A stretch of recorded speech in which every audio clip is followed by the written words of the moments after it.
একটি video viral করার জন্য সবচেয়ে গুরুত্বপূর্ণ হলো থাম্বনেল, কারণ থাম্বনেল দেখে সিদ্ধান্ত নেয় দর্শক আপনার ভিডিওতে ক্লিক করবে কিনা। ধরুন আপনি 10-12 দিন পরিশ্রম করে একটা ভিডিও তৈরি করলেন, আর ওই ভিডিও থাম্বনেল যদি হয় কিছুটা এরকম, তবে কেউ কি সেই থাম্বনেলে ক্লিক করবে? উত্তর একটাই, না।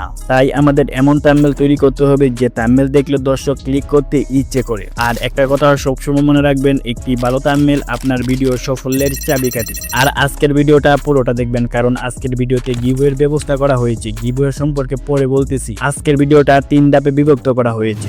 প্রথম ধাপে থাম্বনেল তৈরি করার আগে রিসার্চ করা শিখব। দ্বিতীয় ধাপে আমাদের রিসার্চ ফর্মুলা দিয়ে একটা স্কেচ তৈরি করব।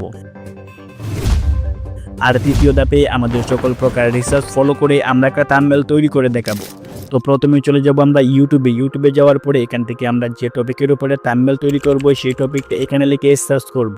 আর এখান থেকে 4-5 মাসের ভিতরে যে ভিডিওগুলোতে সবচেয়ে বেশি ভিউ এসেছে সেইগুলো থাম্বনেল আমি ডাউনলোড করে নেব। আর ডাউনলোড করার জন্য আমরা ভিডিওর লিঙ্কটা কপি করে নেব এবং আমার টেলিগ্রাম চ্যানেল থেকে ওয়াইটেক প্রো বলে একটা অ্যাপস আছে, সেটা ডাউনলোড করে নেবেন।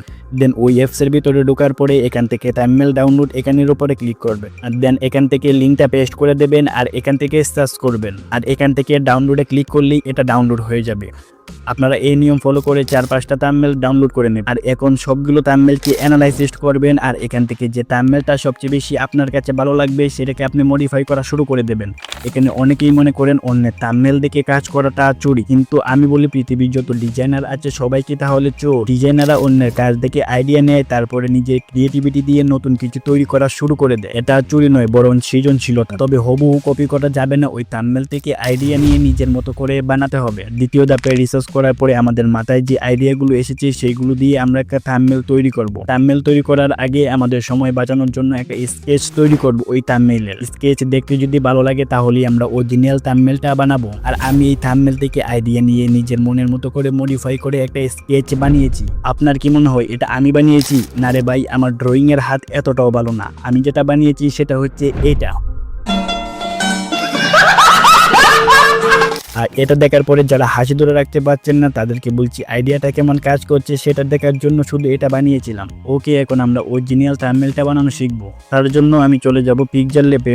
আর আমি যে PixelLab-টা ইউজ করছি সেটা একটা প্রিমিয়াম PixelLab। এটাতে প্রায় 200+ Bangla and English font add করা রয়েছে। আর আপনারা চাইলেই এই ভিডিওতে গিভওয়েতে অংশগ্রহণ করে এই PixelLab-টা জিতে নিতে পারেন। 10 জন বিজয়ীকে এই PixelLab-টা দেওয়া হবে। গিভওয়েতে কিভাবে অংশগ্রহণ করবেন সেটা এই ভিডিও লাস্টের দিকে বলে দিতেছি। ওকে, PixelLab-এ আসার পর এখান থেকে আমি ফ্রন্টটাকে ডিলিট করে দিচ্ছি। তারপরে উপরে থাকা 3 ডটে ক্লিক করতেছি। দেন এখান থেকে ইমেজ সাইজে ক্লিক করবো। আর এখান থেকে কাস্টম সাইজে যাওয়ার পর এখান থেকে আমি ইউটিউব থাম্বনেল সাইজটা সিলেক্ট করে দেবো।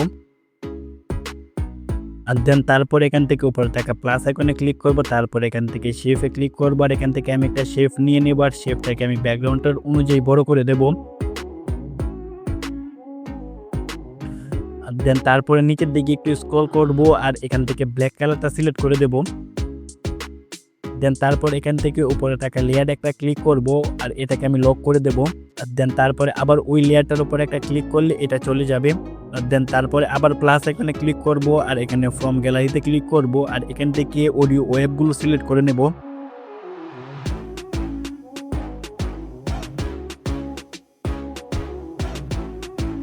দেন তারপরে আমি নিচে থাকা এই অপশনের উপরে একটা ক্লিক করব আর এখান থেকে একটু স্ক্রল করার পর এখান থেকে চলে যাব কালারে আর এটাকে আমি অন করে দেব। দেন অন করে দেওয়ার সাথে সাথে এখান থেকে এটার কালারটা চেঞ্জ হয়ে যাবে, চেঞ্জ হয়ে কালারটা লাল হয়ে যাবে। আর এটাকে আমি একটু হালকা ছোট বড় করে এটা অ্যাডজাস্ট করে বসিয়ে দেব। দেন তারপর এখান থেকে আবার প্লাস এখানে ক্লিক করব আর চলে যাব ফ্রম গ্যালারিতে। ফ্রম গ্যালারিতে যাওয়ার পর এখান থেকে আমি আবার আরেকটা অডিও ওয়েব নিয়ে নেব। দেন তারপরে এখান থেকে নিচের দিকে একটু স্ক্রল করব। স্ক্রল করার পর এখান থেকে চলে যাব কালারে আর এখান থেকে কালারটাকে আমি অন করে দেব। আর নিচের দিকে একটু স্ক্রল করে এখান থেকে আমি গ্রিন কালারটা সিলেক্ট করে দেব আর এটাকে আমি সুন্দর করে অ্যাডজাস্ট করে বসিয়ে দেব।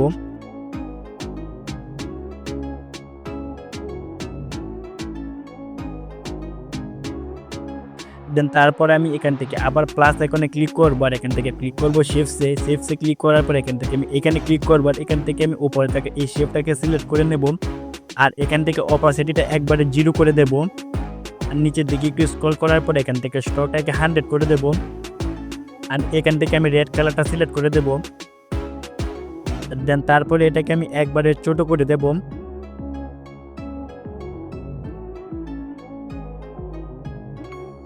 আর নিচের দিকে একটু স্ক্রল করে এখান থেকে ব্লারটাকে 100 করে দেব। দেন তারপরে আমি এখান থেকে টিক চিহ্নতে ক্লিক করবো আর এটাকে আমি একটু হালকা বড় করে সুন্দর করে বসিয়ে দেব। আর এদিকে স্ক্রল করার পরে এখান থেকে অপাসিটিটা আমি একবারে কমিয়ে দেব। দেন তারপরে আবার একটু এদিকে স্ক্রল করবো আর এখান থেকে আমি কপিতে ক্লিক করব। আর এখান থেকে এটাকে আমি টেনে নিয়ে গিয়ে একটু নিচের দিকে স্ক্রল করব আর এখান থেকে চলে যাব কালারে আর এখান থেকে আমি গ্রিন কালারটা সিলেক্ট করে দেব। আর এটাকে একটু ছোট বড় করে সুন্দর করে অ্যাডজাস্ট করে বসিয়ে দেব। দেন তারপর এখান থেকে টিক চিহ্নতে ক্লিক করব। দেন তারপরে আবার চলে যাব অপাসিটিতে আর এটাকে আমি সুন্দর করে একটু বাড়িয়ে কমিয়ে অ্যাডজাস্ট করে নেব। দেন তারপরে এখান থেকে আবার ক্লিক করব প্লাস আইকনে আর এখান থেকে চলে যাব টেক্সটে আর এখানে লিখে দেব আগে। দেন তারপরে এখানে এ লেখা আছে সেটার উপর একটা ক্লিক করব আর এখান থেকে চলে যাব ফ্রন্টে আর এখান থেকে আমি একটা ফ্রন্ট সিলেক্ট করে দেব। দেন তারপরে এটাকে একটু হালকা বড় করে দেব আর এখান থেকে আমি স্ক্রল করার পর এখান থেকে চলে যাব আমি ব্যাকগ্রাউন্ডে। দেন তারপরে এখান থেকে এটাকে আমি অন করে দেবো আর নিচের দিকে একটু স্ক্রল করে এখান থেকে আমি রেড কালারটা সিলেক্ট করে দেবো।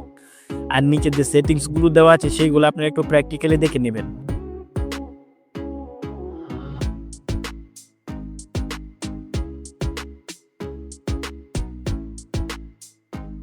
দেন তারপরে বাইরে একটা ক্লিক করবেন আর ওইটার উপরে আরেকটা ক্লিক করবেন। ক্লিক করার পরে এখান থেকে কপি বলে একটা অপশন চলে আসবে। দেন সেটার উপরে একটা ক্লিক করবেন, এটাকে একটা কপি করে নেবেন আর টেনে এনে এটাকে বসিয়ে দেবেন আর এখানে লিখে দেবেন।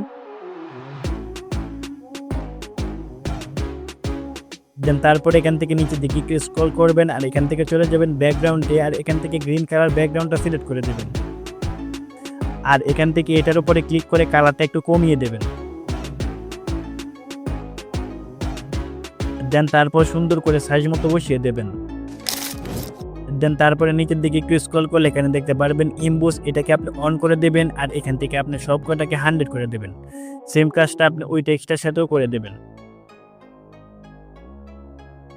দেন তারপরে আপনি এখান থেকে আবার চলে যাবেন প্লাস আইকনে। প্লাস আইকনে যাওয়ার পর এখান থেকে ক্লিক করবেন টেক্সটে আসার পর এখান থেকে টেক্সটটাকে ওপেন করে নেবেন আর এখান থেকে আপনি একটা ইমোজি বসিয়ে দেবেন। আর এই ইমোজিটাকে একটু হালকা বড় করে দেবেন আর এটাকে কপি করে দেন এদিকেও বসিয়ে দেবেন। শুধু এখান থেকে এই ইমোজিটাকে চেঞ্জ করে দেবেন। দেন বসিয়ে দেওয়া হয়ে গেল। তারপর এখান থেকে আবার প্লাস আইকনে ক্লিক করব, তারপরে চলে যাব ফ্রম গ্যালারিতে আর এখান থেকে আমি একটা ক্যারেক্টার সিলেক্ট করে নেব। দেন তারপরে উপরে থাকা এই লেয়ারটার উপর একটা ক্লিক করব আর এখান থেকে সবগুলোকে লক করে দেব যাতে ক্যারেক্টারটা বসানোর সময় এগুলো নড়াচড়া না করে। দেন তারপরে আমি ক্যারেক্টারটাকে ছোট করে সুন্দর করে বসিয়ে দেব। দেন তারপরে ক্যারেক্টারটা সুন্দর করে বসিয়ে দেওয়া হয়ে গেল। তারপর এখান থেকে প্লাস আইকনে ক্লিক করব আর এখান থেকে চলে যাব ফ্রম গ্যালারিতে আর এখান থেকে আমি ক্যাপকার্টের লোগোটা সিলেক্ট করে নেব।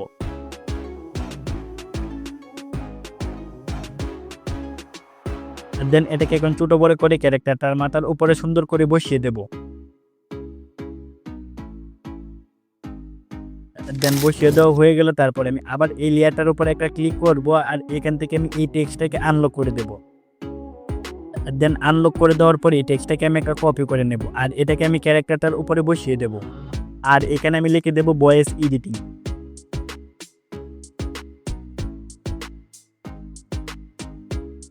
দেন লিখে দেওয়া হয়ে গেল। তারপরে এটাকে আমি সুন্দর করে বসিয়ে দেব আর এখান থেকে নিচের দিকে একটু স্ক্রল করার পরে চলে যাব ব্যাকগ্রাউন্ডে আর এই ব্যাকগ্রাউন্ডটা আমি সুন্দর করে সেট করে দেব। আর টেক্সটের ব্যাকগ্রাউন্ডের সেটিংসগুলো আপনারা একটু প্র্যাকটিক্যালি দেখে নেবেন, তাহলেই ভালোভাবে বুঝতে পারবেন। দেন এখন আমাদের থাম্বনেল বানানোর কাজ কমপ্লিট হয়ে গেছে। এটাকে সেভ করার জন্য উপরে থাকা থ্রি ডটে ক্লিক করব। দেন তারপরে এখান থেকে এক্সপোর্ট ইমেজে ক্লিক করব আর এখান থেকে সেভ টু গ্যালারিতে ক্লিক করলে এটা সেভ হয়ে যাবে। ওকে, গিভওয়ে সম্পর্কে কথা বলা যাক। গিভওয়েতে অংশগ্রহণ করার জন্য এই ভিডিওটা পুরোটা দেখতে হবে এবং একটা কমেন্ট করতে হবে এবং কমপক্ষে 5 জনের কাছে এই ভিডিওটা শেয়ার করতে হবে। আর উপহার হিসেবে রয়েছে প্রিমিয়াম পিক্সেলল্যাব, যেখানে 200+ বাংলা ও ইংলিশ স্টাইলিশ ফন্ট অ্যাড করা আছে। এই ভিডিও থেকে 10 জন উইনারকে প্রিমিয়াম পিক্সেলল্যাব দেওয়া হবে আর উইনারদের নাম নেক্সট ভিডিওতে ঘোষণা করা হবে। ওকে, আমাদের আগের ভিডিওর গিভওয়ের বিজয়ী হলেন এই ৫ জন। আপনাদের সবাইকে কংগ্রাচুলেশন, কারণ আপনারা জিতে গেছেন ৫টা মাইক্রোফোন। মাইক্রোফোন নেওয়ার জন্য ভিডিওর ডেসক্রিপশন বক্সে থাকা হোয়াটসঅ্যাপ নাম্বারে দ্রুত আমার সাথে যোগাযোগ করুন। আর আপনারা যারা বিজয়ী হতে পারেননি তাদের জন্য রয়েছে আকর্ষণীয় 10 জিবি প্রিমিয়াম এডিটিং প্যাক। আপনারাও আমার সাথে দ্রুত যোগাযোগ করুন। দেখা হচ্ছে পরের ভিডিওতে।